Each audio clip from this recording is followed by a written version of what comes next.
됩니다. 자동차는 누가 운전하더라도 운전하는 법이 있습니다. 운전법을 몰라가지고는 자동차는 운전을 못합니다. 학원에 왜 가느냐? 운전법을 배우러 갑니다. 운전법을 익혀가지고는 면허를 따죠. 면허를 땄다 하더라도 운전을 못합니다. 숙달이 돼야 됩니다. 면허 땄다고 숙달되지 않았는데 함부로 운전하다가는 자동차 사고를 냅니다. 마찬가지로 사용하는 물건은 어느 거든지 사용법이 있습니다. 사용법이 있는데 그 사용법을 몰라가지고는 쓸 수가 없어요. 또 사용법을 알았다 하더라도 숙달이 돼야 됩니다. 숙달이 안 되면 또 고장내고 마는 겁니다. 만일에 100볼트에 써야 할 녹음기를 200볼트에 썼다. 그러면 그 녹음기는 그 순간에 고장이 나고 맙니다.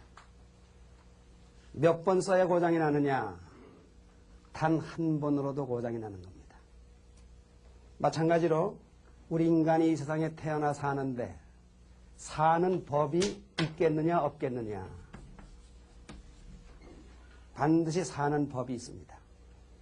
그리고 인간은 그 사는 법대로 살 때에 행복할 수도 있고 인생의 목적을 달성할 수도 있는 것입니다. 그래서 하나님이 인간을 지으실 때 인간은 이렇게 살아야 행복할 수 있다 하는 그 법이 반드시 있는 겁니다. 그러면 지금까지 내가 살아오는 과거 인생 속에서 100볼트에 사용해야 할 것을 200볼트에 사용한 것 같은 경우가 얼마나 있었겠는가 하는 사실을 한번 각자 생각해 보세요. 몇 번이나 있었을 것 같아요? 수도 없이 많았을 것입니다. 그러니 내 인생은 하루 세 끼 밥이 모자라 네 끼 다섯 끼를 먹고 나는 감기 하나 모르고 살아가는 건강한 나다.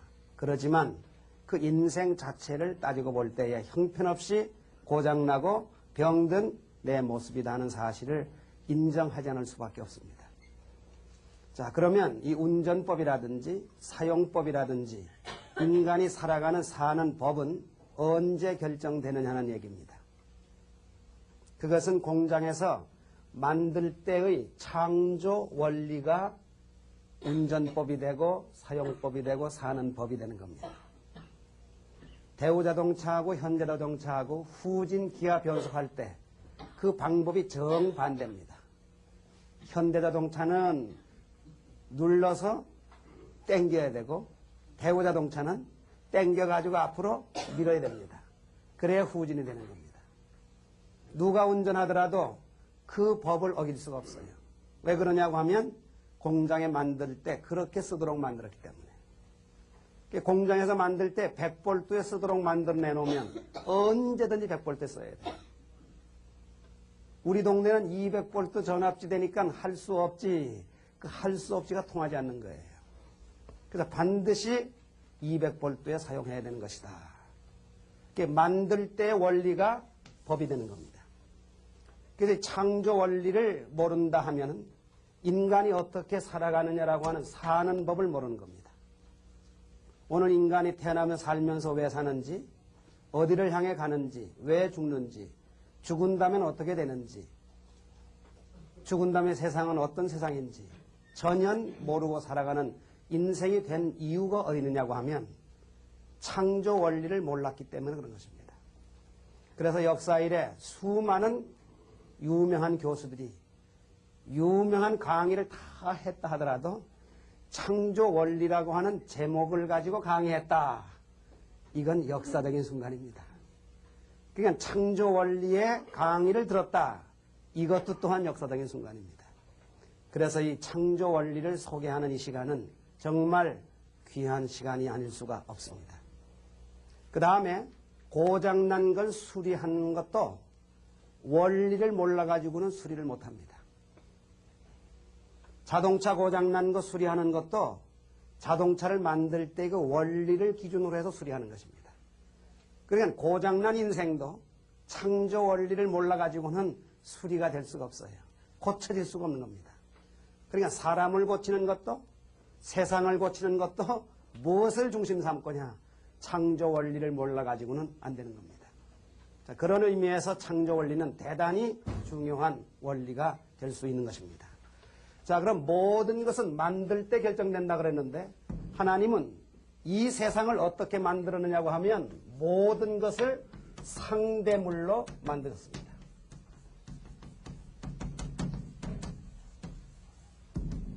상대물로. 짝이 없이 존재하도록 안 한 겁니다. 전부가 짝이 있어요. 사람을 만드실 때도 남자를 만드셨고 여자를 만드셨고 동물도 수컷 암컷, 식물도 수수술 암수술, 광물도 양이온 음이온, 양자 전자. 그래서 사물을 형용하는 것도 전부 상대적으로 되어 있습니다. 높은 게 있으면 낮은 게 있고 넓은 거, 좁은 거, 긴 거, 얕은 거, 깊은 것, 얕은 것, 그리고 밝은 것, 어두운 것, 둥근 것, 가는 것. 전부 상대물로 안 되니 하나도 없어요. 왜? 하나님이 지을 때 상대적으로 지었기 때문에. 그래서 이 사주팔자를 맞출 때 궁합을 맞추지요? 그 사주팔자만 봐가지고는 안 되는 거예요. 그 사주팔자 궁합이 아무리 맞아도 관상학적 궁합이 안 맞으면 그건 문제입니다. 저처럼 둥글뭉툭한 남자는 길쭉길쭉한 여자를 부인으로 만나야 자식이 중간식에 나오는 거예요. 계란형이. 남자도 둥글뭉툭인데 부인을 얻고 보니 둥글뭉툭이야. 그 자식 낳아봐야 굴러다니는 거예요. 성질도 불같은 남자는 물같은 여자를 얻어야지. 그 집안이 조용하지. 똑같이 불같다. 그 집에 나만 하는 게 없어요. 왜? 매일 불나니까. 전부 상대적으로. 왜? 상대물로 지었기 때문에. 그래서 하나는 주체고 하나는 대상입니다. 양과 음이에요. 그래서 주체와 대상 상대적으로 전부 존재하도록 지었다.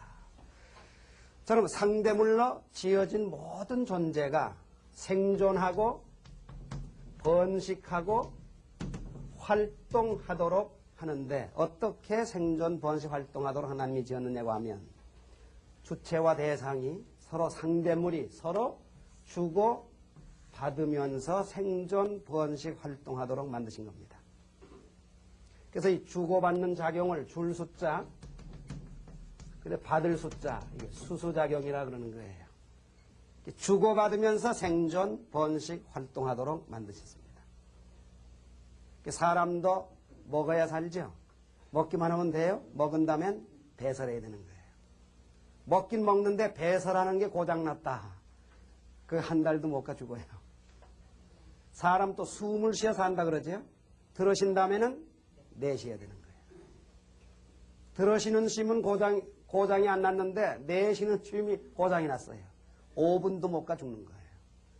그래서 인간은 영혼에서부터 영혼에까지 생존하고 번식하고 활동하는 이유는 어디에 있느냐? 상대물이 서로 주고 받기 때문이다. 개인뿐만 아니라 가정도 마찬가지예요. 가정이 원만한 가정이 되고 화평한 가정이 되고 행복하고 기쁜 가정이 되려면 부모와 자식이 잘 주고 잘 받아야 되고 부부지간이 잘 주고 잘 받아야 되고 형제지간이 잘 주고 잘 받아야지. 만일에 부자지간이 단절된다. 부부지간이 단절된다. 형제지간이 단절된다. 그러면 그 가정은 파괴가 되는 겁니다. 불행의 가정이요 고통의 가정이 되는 것입니다. 그래서 가정이 평화롭고 가정이 행복할 수 있는 근본은 서로 주고받기 때문이다 하는 얘기입니다.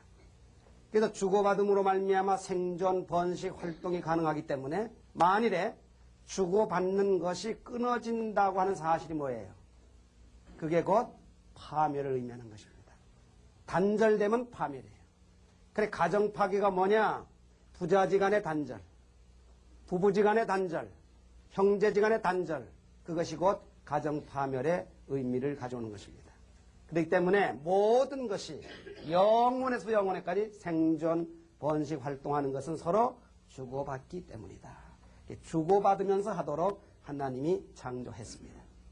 그렇기 때문에 여기에서 인간의 사는 법이 나오는 거예요. 사는 법이.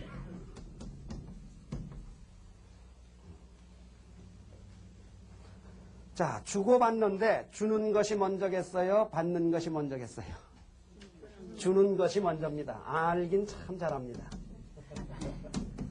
이게 먼저예요. 받는 것은,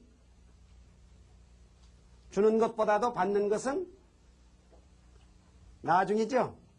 그 다음에 주기만 하면 받는 것은 자동이에요. 제가 콩밭에 가가지고 잘 익은 콩 한 포기를 뽑아봤어요. 그 콩 한 포기를 뽑아가지고 콩깍지를 전부 까봤어요. 그래서 콩알을 세봤더니 178알이 나오더라고요. 그때 깨달은 것이, 아하, 콩 하나를 심어 주었더니 178배를 얻게 된 거예요. 아마 좁쌀을 훑어가지고 조이삭을 훑어서 세어보면 이게 수천 배가 될 겁니다.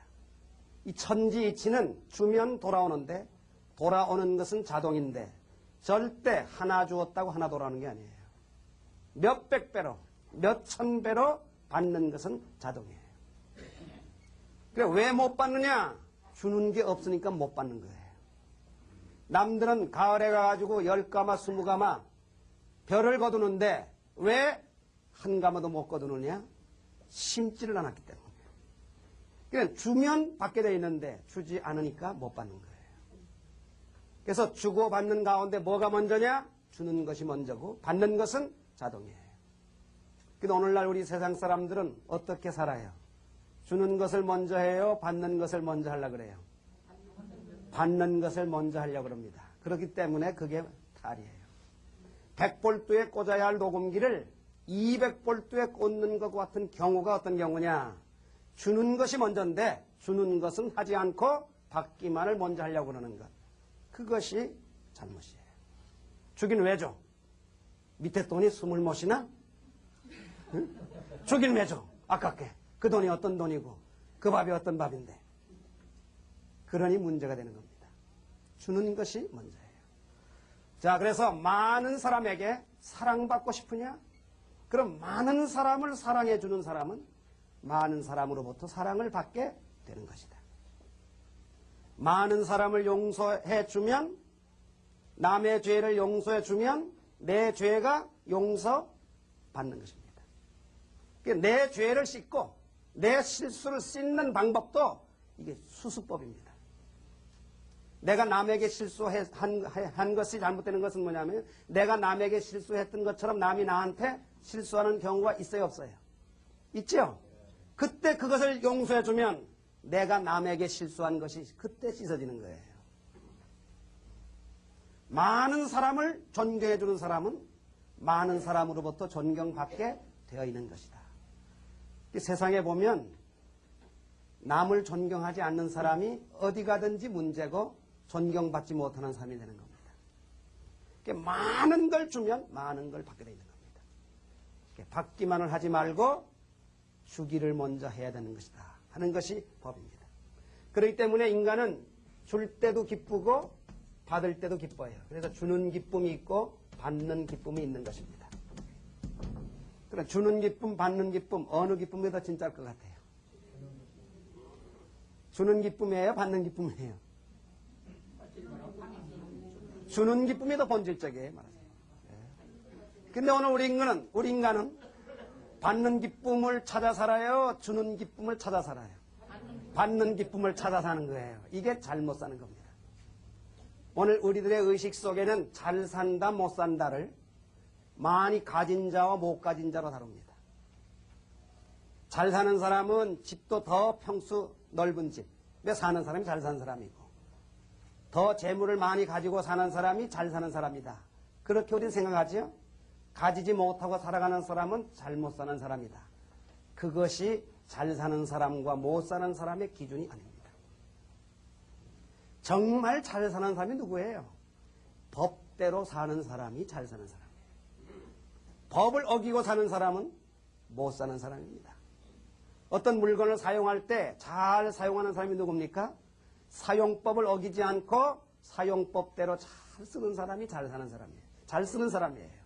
잘못 쓰는 사람은 사용법을 어기가지고 사용하는 사람이 잘못 사용하는 사람이에요. 그러니까 잘 산다 못 산다도 어디에 기준 둬야 되느냐? 가진 자와 가지지 못한 자가 아닙니다. 누가 법대로 사느냐. 그 말은 무슨 말이에요? 주는 기쁨에 사는 자가 잘난 자고 받는 기쁨에 사는 자가 못난 자다. 당연히가 나오는 거예요.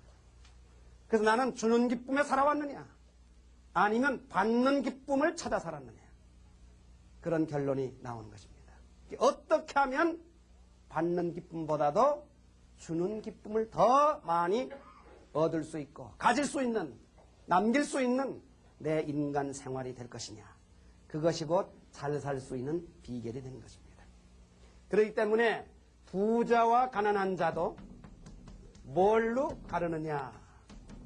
오늘날 우리들은 가진 자는 부자고 못 가진 자는 가난한 자다, 그렇게 알고 있어요. 그것이 부자와 가난한 자의 차이가 아닙니다. 그럼 누가 부자냐? 누가 부자냐? 누가 가난뱅이냐? 억천만금을 가졌다 하더라도 남 밥 한 그릇을 못 사줘요. 왜? 아까워서. 밥 한 그릇 사준 저녁에는 잠을 못 자요. 아이고, 그 돈이 어떤 돈인데. 예? 그 돈만 가졌으면 일주일 반찬을 해먹는 건데 그냥 아까워서 잠을 못 자는 거예요. 그러니까 남 사주질 못해. 남 주질 못하는 거예요. 그러니까 한 번도 남을 못 주고 살아가니 그 사람이 가난뱅이는 가난뱅이 중에 가난뱅이에요. 그래서 가난자, 부자와는 뭘 차이냐? 뭐가 차이냐? 많이 가진 자가 아니라 더 많이 주고 사는 자가 부자입니다. 억천만금 가졌다 하더라도 남 주지 못하는 사람은 가난뱅이입니다. 그래서 이 모든 인생의 표준이 주고받는 법에서 이루어지는데 주느냐 받느냐 여기로부터 모든 것이 갈라진다는 사실을 알아야 됩니다. 자, 이러한 원리로 봤을 때 오늘 우리들은 잘 살았어요? 못 살았어요? 못 사는 점이 더 많죠? 잘 산 것보다도 못 사는 내용이 얼마나 많은지 모릅니다. 우리 문선명 선생님의 말씀 가운데 정말 귀한 한 말씀 저 기억이 납니다. 그게 뭐냐고 하면 한 번도 남을 기쁘게 해줘 보지 못한 사람은 인생에 사는 맛을 모른다는 말씀이 있어요. 밥맛이 없으면 골치죠. 그러듯이 살 맛이 없으면 골칩니다. 그래 안 그래요? 그러니까 밥맛이 있어야 됩니다. 그럼 밥맛은 어디서 옵니까? 건강에서 오는 거예요. 벌써 밥맛이 떨어지기 시작한다 하면 건강은 적신호가 되는 겁니다. 어딘가 이상이 있는 거예요. 밥맛이 없어 봐요. 아무리 진수성찬이라도 그거 별 볼 일 없어요. 다 귀에도 안 들어옵니다. 마찬가지로 살 맛이 있어야 그 인생은 건강한 인생입니다. 그럼 밥맛은 건강에서 오고 이 사는 맛은 어디서 와요? 건강한 인생에서 온다고 봐야 되는 겁니다. 그럼 건강한 인생은 어디냐? 우리 선생님 말씀처럼 진정으로 남을 기쁘게 해줘보지 못한 사람은 인생에 사는 맛을 모른다. 그래서 인생에 사는 맛은 주는 기쁨에서 온다고 하는 결론인 것입니다. 주는 기쁨을 한 번도 가져보지 못한 사람은 인생에 사는 맛을 모르는 사람이 모르니 사는 맛을 모르기 때문에 산다고 해도 그게 산 게 아니다 보는 거예요. 어떻게 하면 주는 기쁨을, 어떻게 하면 더 많이 주고 살 수 있는 우리의 생활이 되고 우리 인격이 되고 우리의 의식이 될 수 있겠느냐 하는 사실이 여기에서 이제 빚어지는 것입니다. 자, 줄래니까 어떻게 해야 돼요? 줄래니까 어떻게 해야 됩니까? 자기 위주해야 돼요? 상대 위주해야 돼요? 먼저 줄래니까 자기 위주가 아니라 상대 위주입니다. 그러니까 주는 생활이 무슨 생활이냐? 상대 위주하는 생활이에요. 자기 위주하는 것이 아니라 상대 위주하는 생활이에요. 상대를 위주한다는 말은 상대를 위한다는 말이죠. 그렇기 때문에 주는 생활은 위하는 생활이 된다 하는 것입니다.